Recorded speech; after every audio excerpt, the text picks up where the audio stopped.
What's up, Royals? I'm yours truly, King Chris. Welcome back to the conversation.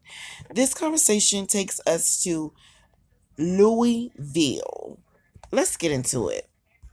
Brand new lawsuit. Officer Philip Satterwhite details allegations of LMPD silencing him in his role, stalking him afterwards, and using personal relationship to make promotion decisions.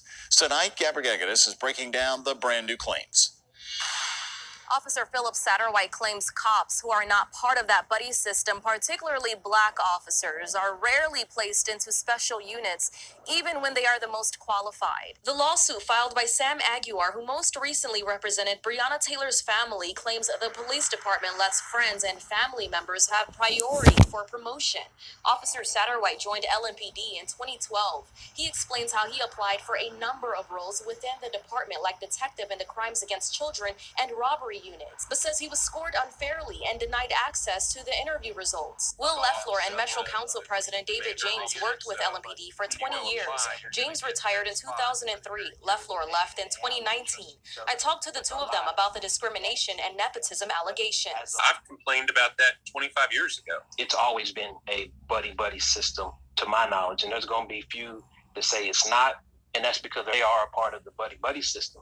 A system of the Good Ole Boy system that takes place. You know, you're the person that plays golf with the commander of the unit, so when you go apply, you're going to get that spot. When protests erupted in Louisville last summer, Satterwhite was elected as the Chief Diversity and Inclusion Officer under then Deputy Chief Levita Chavez. He claims the two of them uncovered race-related issues in LMPD that closely mirrored the Hillard Hines internal investigation released in January. When Chief Erica Shields stepped in, Chavez was reassigned, then eventually retired.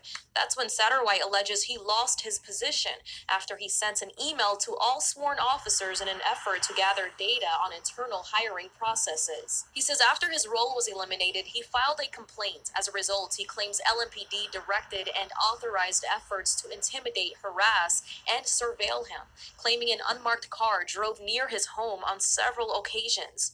We reached out to LMPD. A spokesperson says the department does not comment on pending litigation. We also asked the mayor about the allegations. Obviously, LMPD fights any type of discrimination, but I don't know about the case, and if I did, I couldn't comment on it. For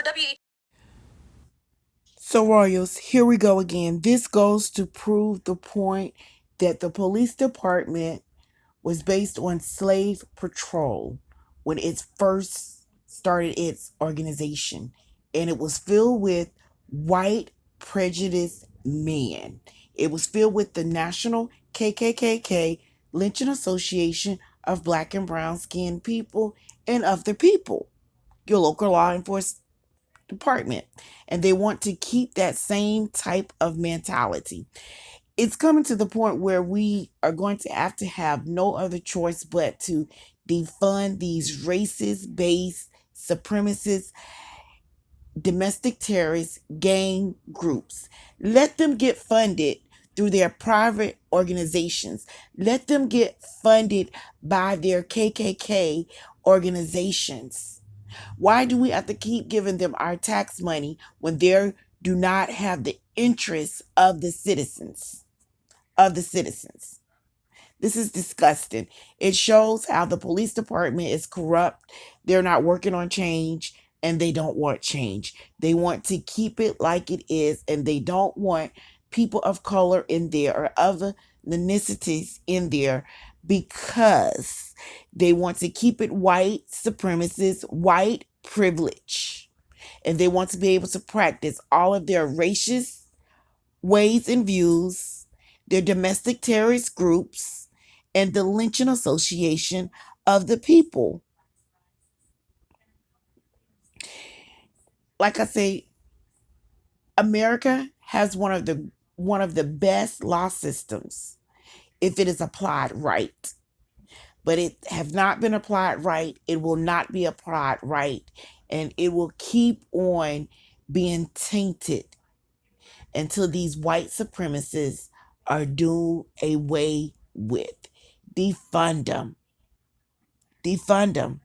Take these white people out of these positions. Let the citizens vote on these positions.